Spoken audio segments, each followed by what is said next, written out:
The human voice. It's the instrument we all play. It's the most powerful sound in the world, probably. It's the only one that can start a war or say, I love you. And yet many people have the experience that when they speak, people don't listen to them. Why is that? How can we speak powerfully to make change in the world? What I'd like to suggest, there are a number of habits that we need to move away from. I've assembled for your pleasure here 7 deadly sins of speaking. I'm not pretending this is an exhaustive list, but these 7, I think, are pretty large. Habits that we can all fall into. First, gossip. Speaking ill of somebody who's not present. Not a nice habit, and we know perfectly well the person gossiping 5 minutes later will be gossiping about us. Second, judging.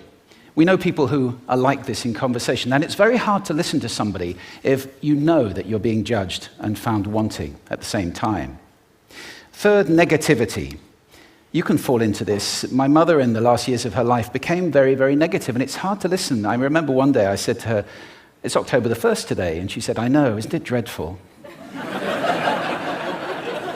It's hard to listen when somebody's that negative. And another form of negativity, complaining. Well, this is the national art of the UK. It's our national sport. We complain about the weather, about sport, about politics, about everything. But actually, complaining is viral misery. It's not spreading sunshine and lightness in the world. Excuses. We've all met this guy. Maybe we've all been this guy. Some people have a blame thrower. They just pass it on to everybody else and don't take responsibility for their actions. And again, hard to listen to somebody who's being like that. Penultimate, the 6th of the 7, embroidery, exaggeration. It demeans our language, actually, sometimes. For example, if I see something that really is awesome, what do I call it?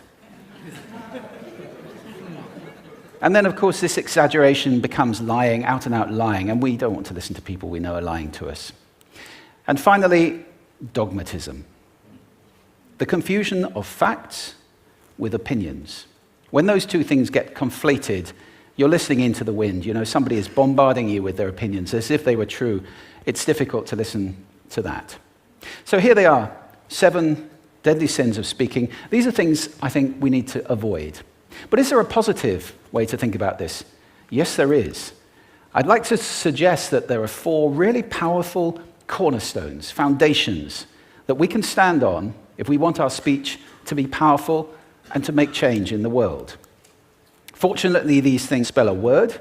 The word is hail, and it has a great definition as well. I'm not talking about the stuff that falls from the sky and hits you on the head. I'm talking about this definition, to greet or acclaim enthusiastically, which is, I think, how our words will be received if we stand on these 4 things. So what do they stand for? See if you can guess. The H, honesty, of course. Being true in what you say, being straight and clear. The A is authenticity, just being yourself. A friend of mine described it as standing in your own truth, which I think is a lovely way to put it. The I is integrity, being your word, actually doing what you say, and being somebody people can trust. And the L is love. I don't mean romantic love, but I do mean wishing people well. For 2 reasons. First of all, I think absolute honesty may not be what we want. I mean, my goodness, you look ugly this morning. Perhaps that's not necessary. Tempered with love, of course, honesty is a great thing. But also, if you're really wishing somebody well, it's very hard to judge them at the same time. I'm not even sure you can do those 2 things simultaneously. So, hail. Also, now that's what you say, and it's like the old song, it is what you say, it's also the way that you say it. You have an amazing toolbox. This instrument is incredible, and yet this is a toolbox that very few people have ever opened. I'd like to have a little rummage in there with you now, and just pull a few tools out that you might like to take away and play with, which will increase the power of your speaking. Register, for example. Now, falsetto register may not be very useful most of the time, but there's a register in between. I'm not going to get very technical about this for any of you who are voice coaches. You can locate your voice, however. So if I talk up here in my nose, you can hear the difference. If I go down here in my throat, which is where most of us speak from most of the time, but if you want weight, you need to go down here to the chest. You hear the difference? We vote for politicians with lower voices. It's true, because we associate depth with power and with authority. That's register. And we have timbre. It's the way your voice feels. Again, the research shows that we prefer voices which are rich, smooth, warm, like hot chocolate. Well, if that's not you, that's not the end of the world, because you can train. Go get a voice coach. And there are amazing things you can do with breathing, with posture, and with exercises to improve the timbre of your voice. Then prosody. I love prosody. This is the sing-song, the meta-language that we use in order to impart meaning. It's route one for meaning in conversation. People who speak all on one note are really quite hard to listen to if they don't have any prosody at all. That's where the word monotonic comes from, or monotonous, monotone. Also, we have repetitive prosody now coming in, where every sentence ends as if it were a question, when it's actually not a question, it's a statement. And if you repeat that one over and over, it's actually restricting your ability to communicate through prosody, which I think is a shame. So let's try and break that habit. Pace. I can get very, very excited by saying something really, really quickly, or I can slow right down to emphasize. And at the end of that, of course, is our old friend, silence. There's nothing wrong with a bit of silence in a talk, is there? We don't have to fill it with ums and ahs. Can be very powerful. Of course, pitch often goes along with pace to indicate arousal, but you can do it just with pitch. Where did you leave my keys? Where did you leave my keys? It's a slightly different meaning in those two deliveries. And finally, volume. I can get really excited by using volume, sorry about that if I startled anybody, or I can have you really pay attention by getting very quiet. Some people broadcast the whole time. Try not to do that. That's called sodcasting.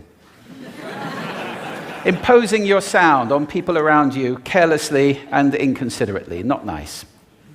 Of course, where this all comes into play most of all is when you've got something really important to do. It might be standing on a stage like this and giving a talk to people. It might be proposing marriage, asking for a raise, a wedding speech, whatever it is. If it's really important, you owe it to yourself to look at this toolbox and the engine that it's going to work on. And no engine works well without being warmed up. Warm up your voice. Actually, let me show you how to do that. Would you all like to stand up for a moment? I'm going to show you the 6 vocal warm-up exercises that I do before every talk I ever do.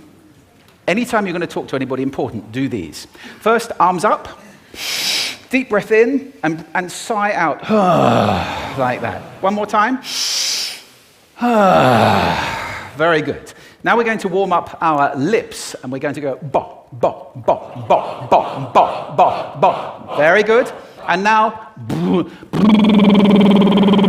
just like when you were a kid. Now your lips should be coming alive. We're going to do the tongue next with exaggerated la, la, la, la, la, la, la, la, la. Beautiful. You're getting really good at this. And then roll an R. That's like champagne for the tongue. Finally, and if I can only do one, the pros call this the siren. It's really good. It starts with we and goes to or. The we is high, the or is low. So you go wee, or, wee. Fantastic. Give yourselves a round of applause. Take a seat. Thank you.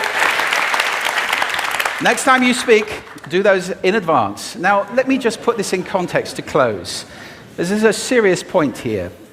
This is where we are now, right? We speak not very well into people who simply aren't listening in an environment that's all about noise and bad acoustics. I have talked about that on this stage in different phases.